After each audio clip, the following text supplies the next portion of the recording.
one of the good things or shortcomings of this conference is that there was a panel to talk about this constitutional change. Aidan Ridgway, Melzer, Tony McAvoy. It was a good session, but I think it really a little bit dispiriting because, to see a system of compliance to change the constitution fundamentally is to be able to take out the race elements, but basically those race elements are probably only beneficial to white Australia. You go back to 1967, Aboriginal peoples lobbied to get included or get some rights. They actually managed to get 90% or whatever it was, 95% of the vote, white people voting for black people. But if you analyse what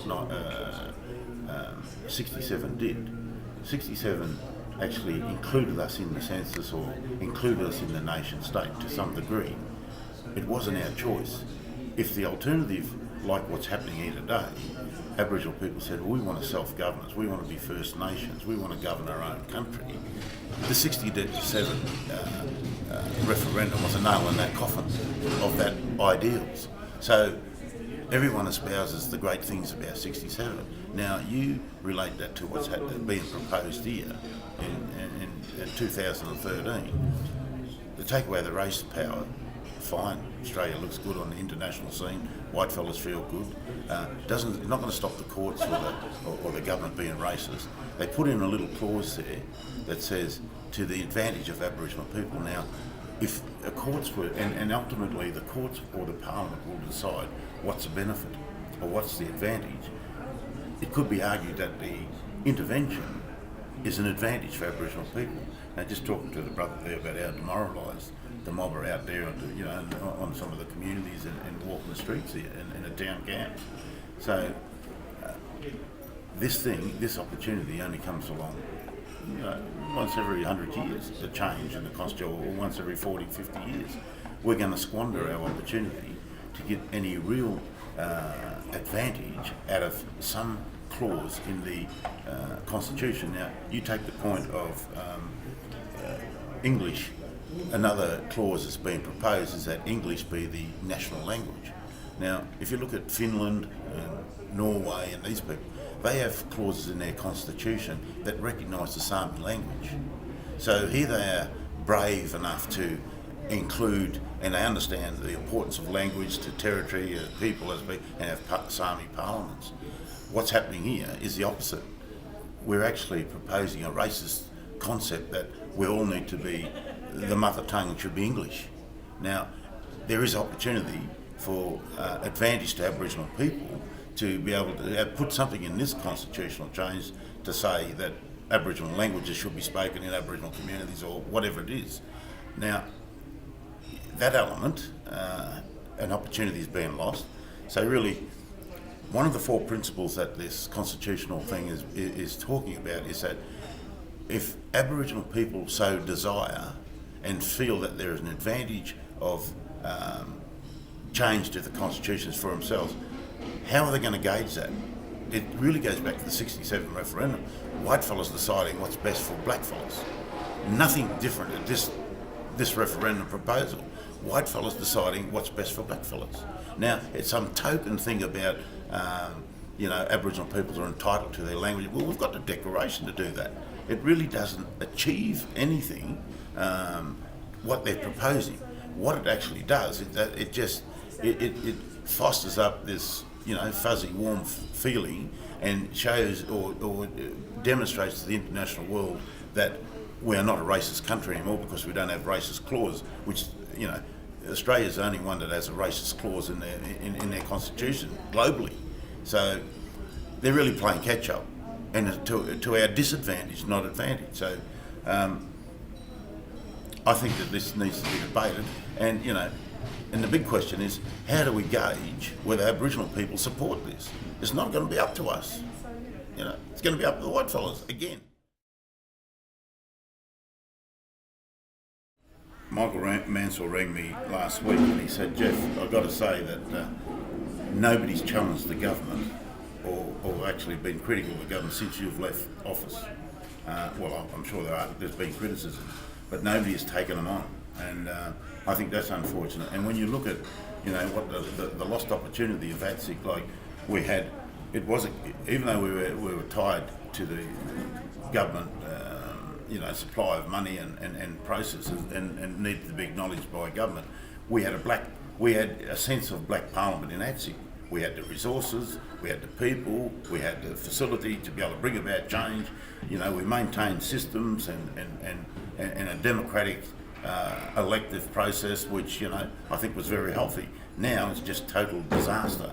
I talk to some of the brothers and sisters. You see them in the cities. I talk to them, in these remote areas. Just absolute disaster. They're now becoming shires, local municipal shires. They're taking away all their rights, taking away all their jobs, all their opportunities. And in fact, what they're actually doing is trying to overturn some of the legislation that historically has protected Aboriginal people's lands. They're doing it up here with the lease arrangements under the intervention. In Victoria, they're doing it at Framlingham and Lake Tyers, where I come from. They're now trying to put in a clause whereby an administrator can administer the affairs of those two organisations. Our communities have been there for 150 years. Why do we want a white administrator? Why do we need to go back to the mission manager?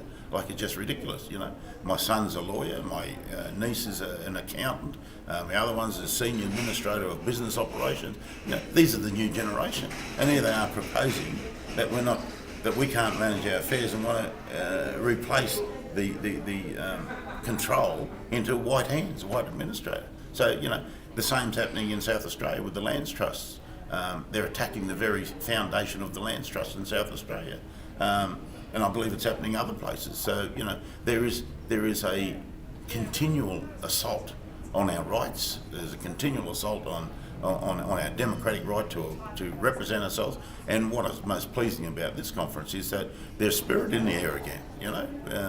Not as strong as I'd like it, because I'd like to be out there marching down that street, highlighting what's wrong with this intervention. But people are nervous, people are demoralised, people are scared, people don't have the resources. At least in ATSIC, we had those resources. We could mobilise it. So really the challenge now is for us to be able to sort of put our hands in our own pocket, take those first steps again, confront the system, develop systems that are going to bring about change. Because there's no more, what do we want? Well, they're not going to get it. It's what are we going to take? What are we going to assert? It's what are we, so what are we going to do? And I think if that's the spirit of the discussions here, I'm going to walk away a little bit happier than when I came here.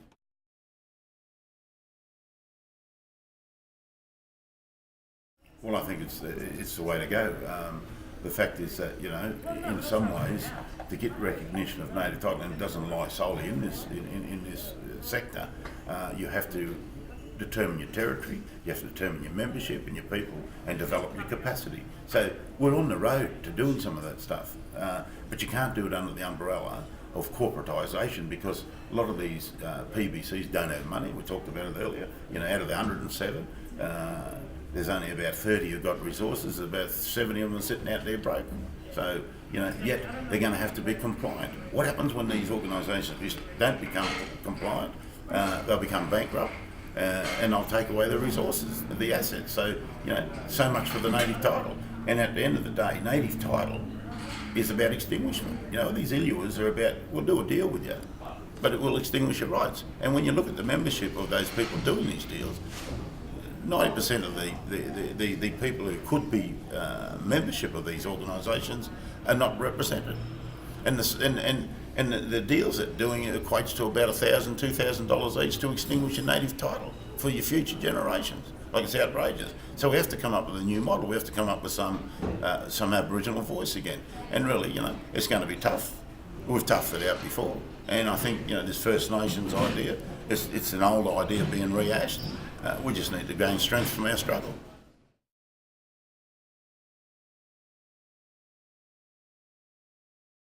Well, of course, it's very rarely that we get the opportunity to talk about our land rights and our needs together collectively as Aboriginal and Torres Strait Islander people. And this annual conference is very, very important for that. Of course, this year I think it's been particularly interesting because we're at a stage now of seeing outcomes come from the native title process and what are the challenges ahead now where those outcomes have been achieved, and that seems to be part of the discussion that's going on at the moment, and that of course also leads to the much bigger question of how do we get organised as Aboriginal people to be in control of our affairs.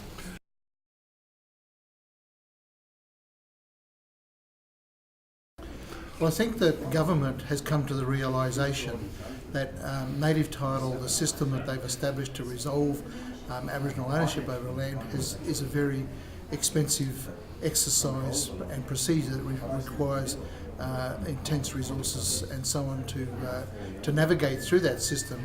But it also seems to be a sense that the government is now tired and weary of the process and wants this to come to an end.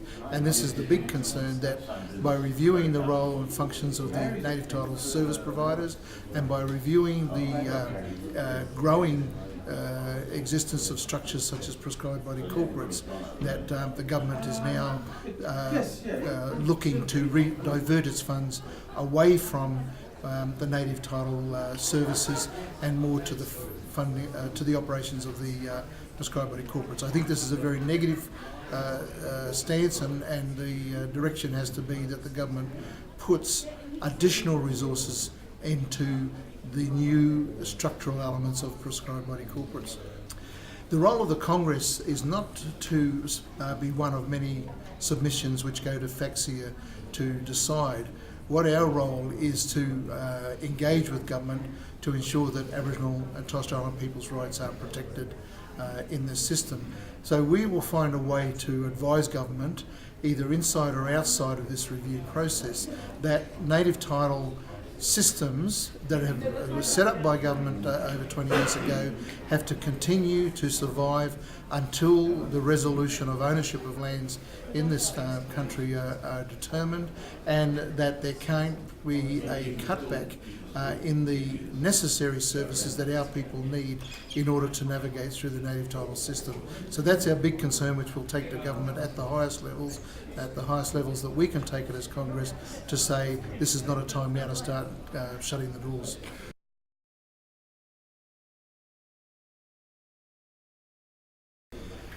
Well, I know there's a big split in the community about whether the Constitution should be reformed or not be reformed based upon the sovereign interests of the people.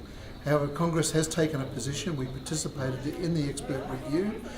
We support the recommendations that were made from the expert review. And just to explain very quickly, the terms of reference were to propose constitutional reform that was capable of being supported by Australians, the majority of people in the majority of states. We've come up with what we think is a very good proposal, one that has tangible benefits, not just symbolic references, and that is to address the continuing racial discrimination in the Constitution and to ensure that the parliaments of Australia cannot discriminate against the Aboriginal and Torres Strait Islander peoples. We think that reform is a very necessary one to get through, and we urge Aboriginal and Torres Strait Islander people to look closely at the proposals that came from the expert panel and to lobby government to make sure those reforms are the referendum.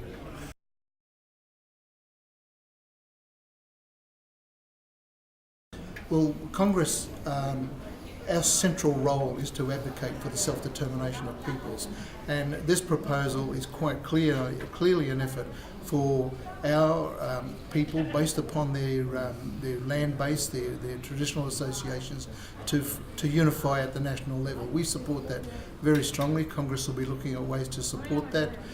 It's also a question of what roles should Congress play in the development of a National Assembly of prescribed body corporates, and also what should the prescribed body corporates do at the national level. Of course, it's in their interest to be able to continue the struggle for land rights and economic development.